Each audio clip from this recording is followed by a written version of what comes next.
Hello friend, you're welcome to this discussion. You see, in today's hybrid work environment, digital interaction actually dominates. The reason is simple. Let me give you just two of them. One, it saves time. And secondly, it's quite economical.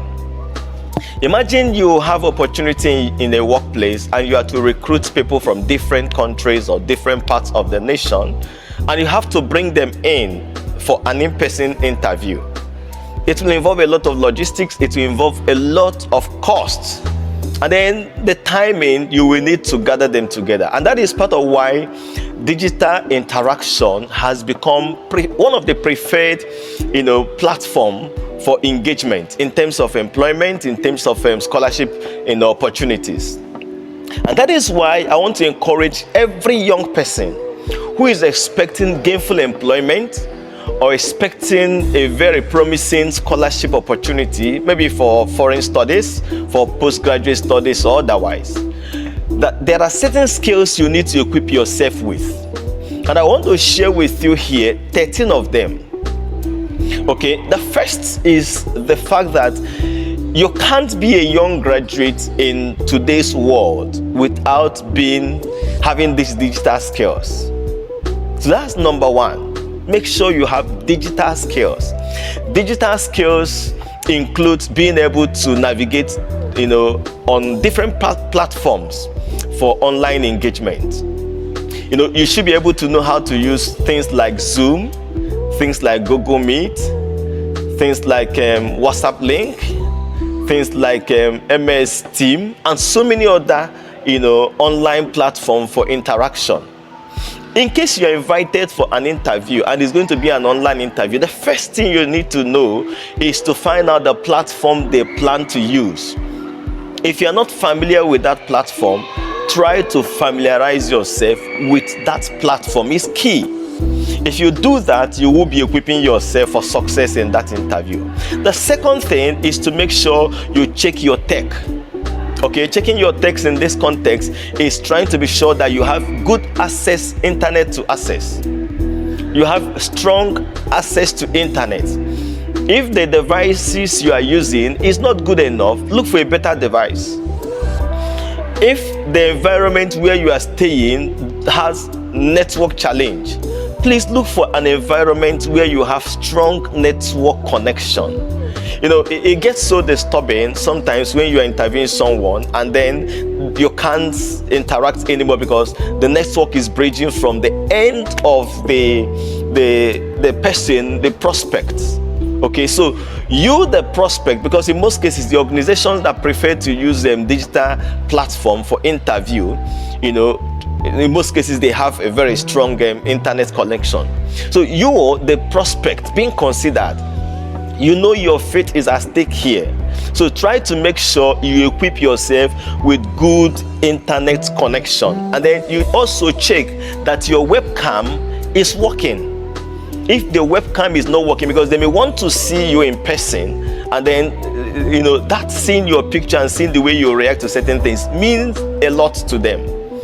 Number 3 is professional setting.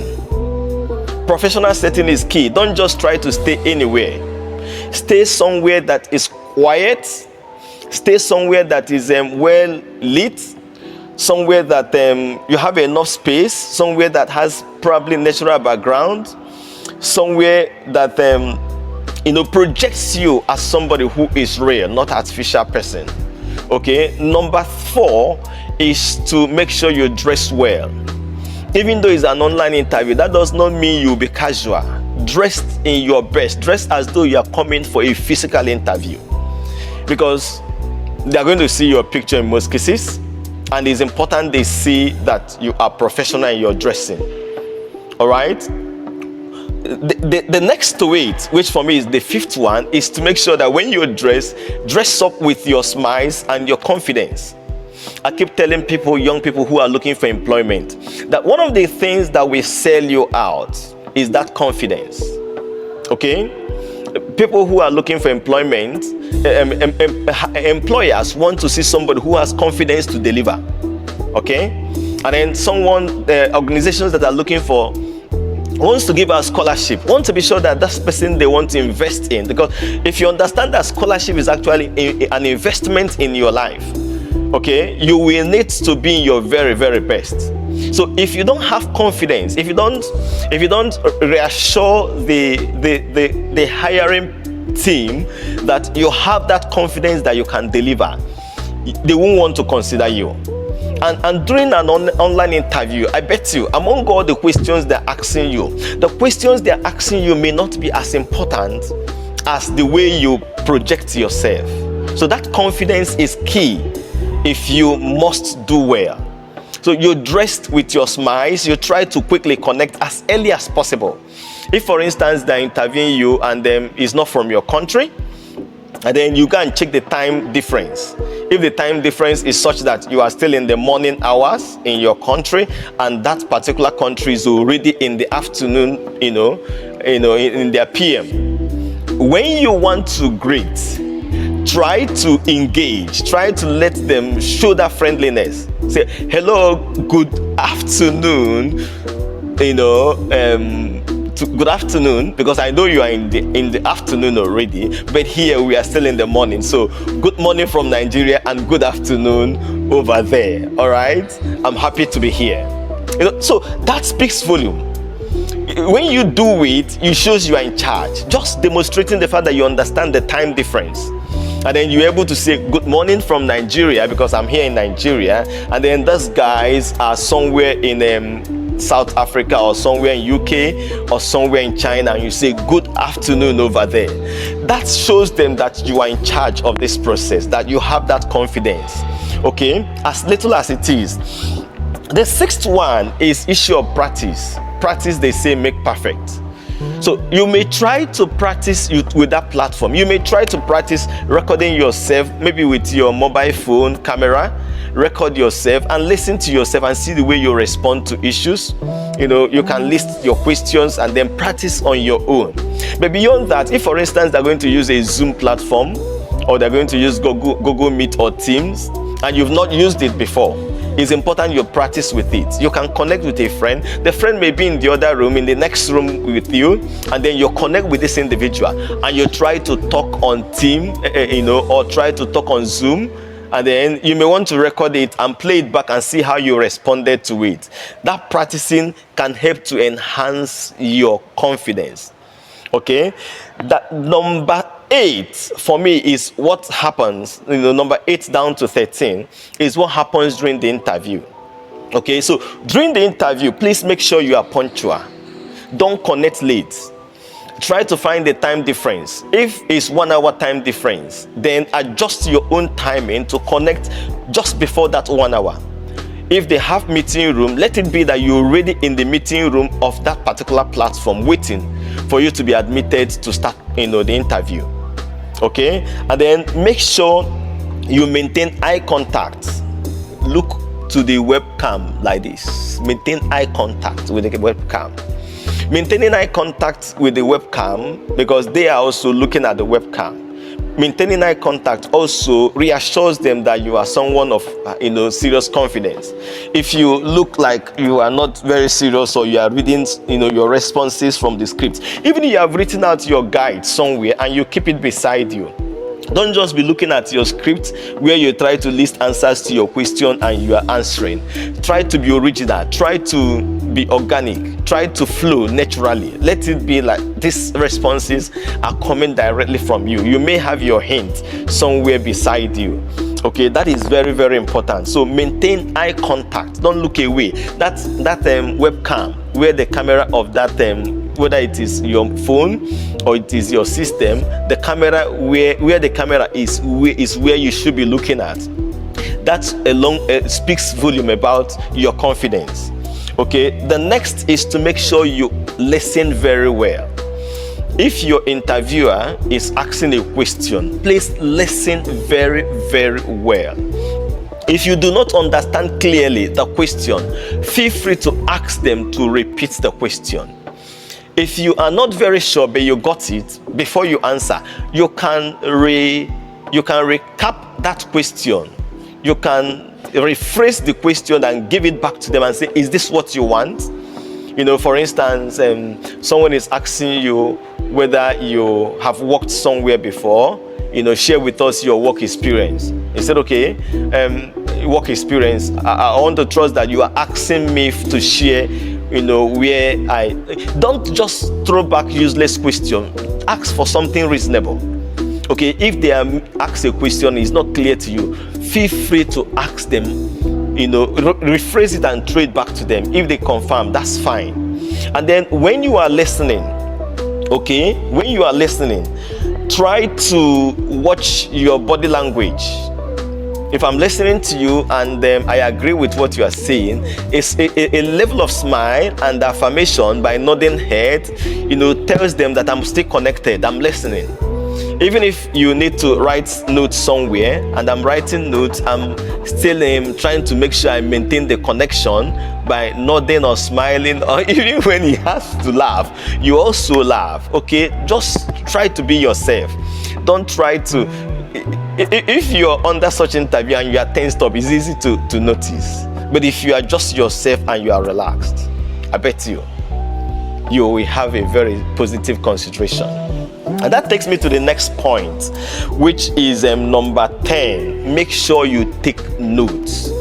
Keep a paper and pen beside you.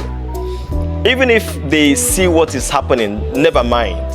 Okay? Take notes. If they're asking questions, you may not want to write everything they're saying. Just take the key point, like a bullet point. Okay? And if they're asking questions and you want to respond by listing points, while they're asking the question, you can quickly take notes and list those points you want to mention, and then when they finish, you take them one by one, and that shows that you're organized. That shows that you are coordinated. Okay?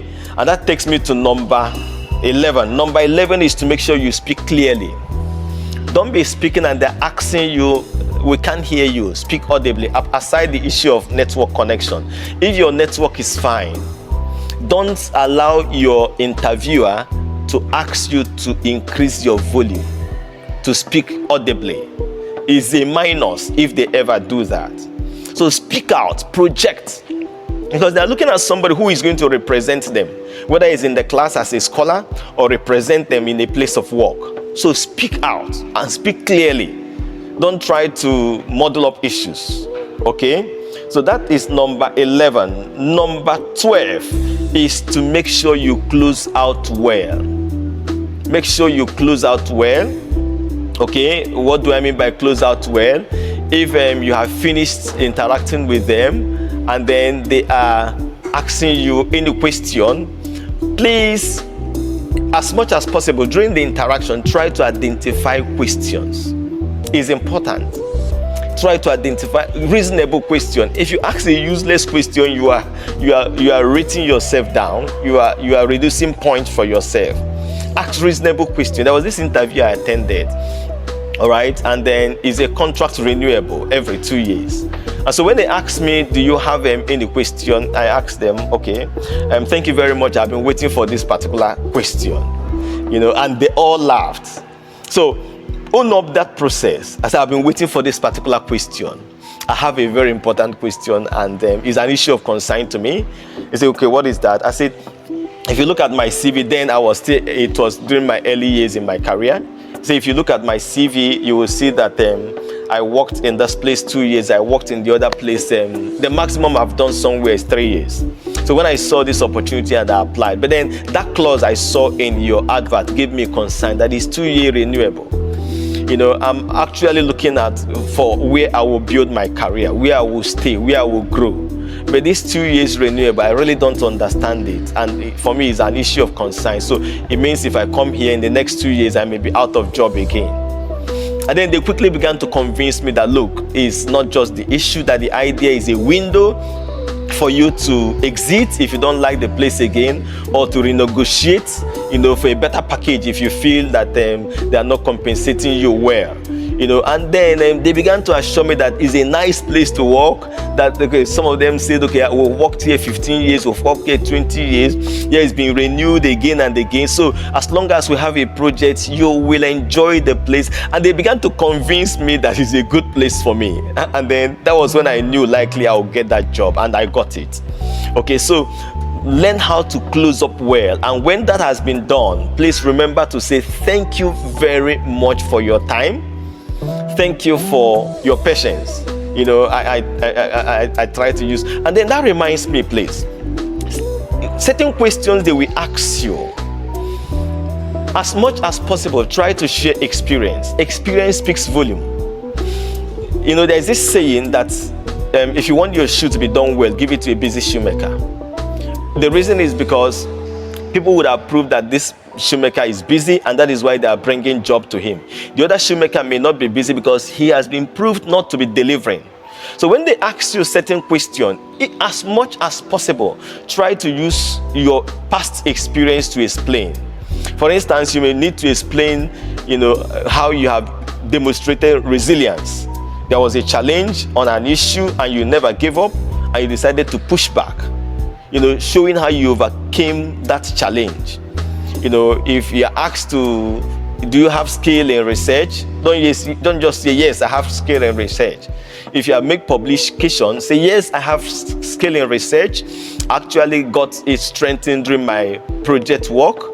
And then I was able to work with my supervisor to publish my first degree thesis. And then we are also working on some other things together, you know. So the next question could be, what was the topic you published, especially for scholarship? They want to know whether you are actually owning that process. So make sure you know that publication you did so that you can discuss it and maybe the basic findings from it. Okay. And the last one is the 13th point is to make sure you follow up. A quick follow-up mail if you finish the interview, and then maybe that same day or the following day, possibly that same day, you know, to say, write a mail to the link they use in communicating to you to say thank you very much for the interview. I appreciate your patience and your time. I look forward to a positive response, a positive feedback. Just send something to appreciate them for the time they gave you for that interview. That alone may single you out. Okay, many others may not do it, but somebody may say, well, that guy is the only one that gave us feedback. All right, so that is okay. So please learn to send a follow-up note, except where they said, please don't do that. If they have indicated that it's not necessary, please do not do it. If you do it, they will know that you are somebody who will not work under authority. So in summary, the 13 hints for successful online interview, whether it's for employment or it's for scholarship opportunity, the first I mentioned is the fact that you need to acquire digital skill as a young person. Number 2 is to always check your tech, that you have enough access to internet anytime you want to launch out for interview online. Number 3 is to make sure you maintain professional setting. Okay. Number 4 is to ensure you dress properly. Dressing is important. It speaks volume about yourself. Number 5 is to make sure that in your dressing, you dress up with your smiles, you know, being very positive. And then you also dress up with your self-confidence. Your confidence, for me, is one of the greatest assets you have going for any interview. Number 6 is to practice where need be. If you are not familiar with the platform or the gadget they want to use, you may want to practice with it. Okay, number 7, you know, number 7 to 13 are things that happen during the interview. For instance, number 7 is to make sure you are punctual, you connect early enough on the platform. Number 8 is to make sure you maintain eye contact. Don't look away often. If you do, reconnect back. You know, by looking at that webcam is key. Wherever the camera is, that is where you focus your eye while communicating. It helps them to see that you are maintaining eye contact. Number 8 is to make sure you are an active listener. Listen very, very well. Okay, and that follows up with number 10, that you take notes, take proper notes. Okay, you can also write notes based on what you want to share. Okay, number 11 is to make sure you speak clearly. Don't allow them to ask you to speak audibly. Start from the beginning and project your voice. Show you are in charge. Number 12 is to make sure you close out well. Asking necessary question if need be. I encourage that you try to identify question. If they ask you any question, don't always say no. It's not a plus for you when you say no. It's an opportunity for them to get feedback from you, and feedback is a gift. If you give them feedback, they will appreciate it. It could be as simple as, well, thank you very much. Sincerely, I was anxious. I had a level of anxiety starting this interview. But the way you handled it, you were quite friendly in your approach, and I appreciate that. All right. My question could be, when should I expect a feedback? So that I can, if need be, I'll need to adjust my arrangement. So ask reasonable question. Don't just say no, thank you. If you say no, thank you, when you communicate, people get to know who you are. And the essence of that interview is to engage you, to know who you are, how you're able to engage. All right. And the last one is to send them a follow-up email where need be, except where they categorically say no, don't send this. Otherwise, send a follow-up email to appreciate them for the interview, for their time. All right. And then you can also close it up by letting them know that you are quite expectant. People like to work with those who are expecting from them. All right. So I want to thank you for spending your time on this platform. In case you've not subscribed, please do subscribe and share this with other friends who may find value in this content. All right. Thank you very much, and God bless you. Cheers.